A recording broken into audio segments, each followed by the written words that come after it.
சாப்பிட்றதுக்கு ரொம்ப டேஸ்டியான மொறுமொறுன்னு மட்டன் கோலா உருண்டை எப்படி செய்யறதுன்னு பார்க்கலாமா? இதுக்கு ஃபர்ஸ்ட் நான் மட்டன் பீசஸை சாப் பண்ணி எடுத்துக்கிறேன்.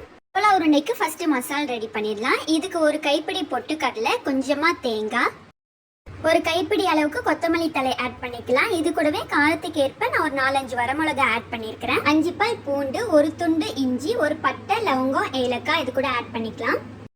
ஒரு சிட்டிகை மஞ்சத்தூள், தேவையான அளவு உப்பு. எல்லா மசாலாஸும் ஆட் பண்ணி மிக்சியில் நல்லா தண்ணி விடாமல் அரைச்சி எடுத்துக்கலாம். இந்த மாதிரி நல்லா ஃபைன் பேஸ்ட்டாக நம்ம அரைச்சி வச்சுக்கலாம். இதை ஒரு பாத்திரத்தில் நான் ட்ரான்ஸ்ஃபர் பண்ணிடுறேன். இப்போ நம்ம கட் பண்ணி வச்சிருக்க மட்டன் பீசஸும் மிக்சி ஜாரில் போட்டு நல்லா அரைச்சி எடுத்துக்கலாம்.